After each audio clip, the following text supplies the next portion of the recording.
আমরা যে কোড লিখি সেটা কম্পিউটার কিভাবে বোঝে এর পেছনে একটা দারুণ ব্যাপার কাজ করে, অনেকটা একটা গোপন ভাষার মতো। আজকের এই আলোচনায় আমরা ঠিক সেই রহস্যটাই ভেদ করব। চলুন সরাসরি গভীরে ঝাঁপ দিই আর দেখি একটা কম্পাইলারের দিমাগ কিভাবে কাজ করে। এই যে একটা সাধারণ কোডের লাইন, আমরা তো রোজই এরকম লিখি, কিন্তু কখনো কি থেমে ভেবে দেখেছি একটা মেশিন যেটা শুধু 0 আর 1 বোঝে, সে কিভাবে এই ব্র্যাকেট, এই সেমিকোলন, এই ভেরিয়েবলের মানে উদ্ধার করে? দেখতে সহজ লাগলেও এই একটা প্রশ্নের মধ্যেই কিন্তু কম্পাইলার ডিজাইনের আসল চ্যালেঞ্জটা লুকিয়ে আছে। তো এই রহস্যের সমাধানের প্রথম চাবিকাঠি হল কনটেক্সট ফ্রি গ্রামার বা সংক্ষেপে CFG। এটাকে বলতে পারেন যে কোনো প্রোগ্রামিং ল্যাঙ্গুয়েজের একেবারে সংবিধান বা নিয়মকানুনের মূল বই। ঠিক যেমন বাংলা বা ইংরেজি ভাষার একটা ব্যাকরণ থাকে যেটা বলে দেয় কোন বাক্যটা সঠিক আর কোনটা ভুল, প্রোগ্রামিং ল্যাঙ্গুয়েজেরও ঠিক তেমনই একটা ব্যাকরণ আছে, আর সেটাই হলো CFG। এই নিয়মগুলো ঠিক করে দেয় যে লেখা কোডটা সিনট্যাক্সের দিক থেকে আদৌ বৈধ কিনা। যে কোনো গ্রামার আসলে মাত্র 4টে জিনিস দিয়ে তৈরি। দেখুন, ভেরিয়েবলগুলো হলো বাংলা ব্যাকরণের বিশেষ্য বা ক্রিয়াপদের মতো, মানে ক্যাটাগরি। টার্মিনাল হলো আসল শব্দগুলো, যেমন ইফ, এলস বা একটা সেমিকোলন। প্রোডাকশন রুলগুলো হলো বাক্য তৈরির নিয়ম, মানে কোনটা কোথায় বসবে। আর স্টার্ট সিম্বল হলো সেটা যেখান থেকে পুরো বাক্য বা কোডটা তৈরি হওয়া শুরু হয়। এই 4টে স্তম্ভ মিলেই একটা ভাষার পুরো কঙ্কালটা তৈরি করে।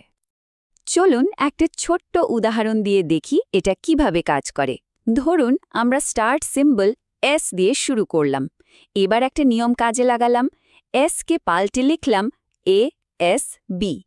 দারুণ! এবার মাঝখানের এসটার উপর আবার একই নিয়ম লাগালাম, পেয়ে গেলাম AASBB। সব শেষে S কে সরিয়ে দেওয়ার জন্য আরেকটা নিয়ম ব্যবহার করলাম, আর দেখুন আমাদের বৈধ স্ট্রিং AABB তৈরি। কিন্তু এই যে ব্লুপ্রিন্ট বা নিয়মকানুনের বই, এতেও কিন্তু গণ্ডগোল হতে পারে। যদি নিয়মগুলো একদম স্পষ্ট না হয়, তখন জন্ম নেয় অ্যাম্বিগুইটি বা দ্ব্যর্থতা, আর এটা একটা কম্পাইলারের জন্য রীতিমতো দুঃস্বপ্নের মতো। এই বাক্যটা একবার দেখুন তো, আমি পাহাড়ের ওপর লোকটাকে টেলিস্কোপ দিয়ে দেখলাম। আচ্ছা, টেলিস্কোপটা কার কাছে ছিল? আমার কাছে নাকি পাহাড়ের ওপরের লোকটার কাছে? বাক্যটার কিন্তু দুটো আলাদা মানে হতে পারে। প্রোগ্রামিংয়ের জগতেও ঠিক এই একই সমস্যা হয়। এই ব্যাপারটা আরও পরিষ্কার হবে এই উদাহরণটায়। ধরুন এক্সপ্রেশনটা হলো A+A*A। গ্রামারের নিয়ম যদি ঠিকঠাক না থাকে তাহলে কম্পাইলার বুঝতেই পারবে না যে আদে যোগ করতে হবে নাকি গুণ। এর ফলে দুটো আলাদা পার্স ট্রি তৈরি হতে পারে, যার মানে হলো দুটো আলাদা ফলাফল। ভাবুন তো, এটা একটা প্রোগ্রামের জন্য কতটা ভলঙ্কম। তাইলে আসল প্রশ্নটা এটাই দাঁড়াচ্ছে যে যদি এক লাইন কোডের দুটো ভিন্ন অর্থ হয়, তাহলে একটা কম্পাইলার ঠিকঠাক কাজ করবে তাই কি করে? একটা গ্রামারের কোন মৌলিক বৈশিষ্ট্য এই বিভ্রান্তিটা আটকাতে পারে? এই অ্যাম্বিগুইটির মতো সমস্যার সমাধান করার জন্যই আমাদের একটা বিশেষ যন্ত্রের দরকার, আর সেই যন্ত্রটাই হল পুশ ডাউন অটোম্যাটন বা PDA। এটা এমন একটা মেশিন যা CFG এর ব্লুপ্রিন্টটা পড়ে কোডের সিনট্যাক্স চেক করতে পারে। একটা সাধারণ ফাইনাইট অটোম্যাটনের তুলনায় একটা PDA কিন্তু অনেক বেশি শক্তিশালী। কেন? কারণ এর একটা এক্সট্রা মেমোরি আছে, যাকে আমরা বলি স্ট্যাক। এই স্ট্যাকটাই হলো এর সুপার পাওয়ার। এই স্ট্যাকের ক্ষমতাটা আসলে কি? ভাবুন তো, এটা যেন একটা প্লেটের স্ট্যাক। যখন নতুন প্লেট রাখেন ওটা সবার ওপরে যায়, আর যখন প্লেট তোলেন তখন ওপরেরটাই আগে তুলতে হয়। এই যে পদ্ধতি, লাস্ট ইন ফার্স্ট আউট বা লাইফো, এটাই হলো স্ট্যাকের মূলমন্ত্র। চলুন দেখি ব্র্যাকেট মেলানোর ক্ষেত্রে এটা কিভাবে কাজ করে। যখনই একটা ওপেনিং ব্র্যাকেট আসে, PDA ওটাকে স্ট্যাকে পুশ করে, মানে ঢুকিয়ে দেয়। এরপর যখন একটা ক্লোজিং ব্র্যাকেট পায়, ওটা স্ট্যাকের সবচেয়ে ওপরেরটার সাথে মিলিয়ে দেখে। যদি ম্যাচ করে তাহলে ওটাকে পপ করে, মানে বের করে দেয়। এভাবে চলতে চলতে শেষে যদি স্ট্যাক খালি হয়ে যায়, তার মানে কোডটা একদম ঠিক। তাহলে কোন মূল পদ্ধতি ব্যবহার করে একটা PDA এই নেস্টিং, মানে একটার ভেতর আরেকটা থাকার ব্যাপারটা সামলাতে পারে? এতক্ষণ আমরা ব্লুপ্রিন্ট অর্থাৎ গ্রামার আর নির্মাতা অর্থাৎ মেশিনকে আলাদাভাবে দেখলাম।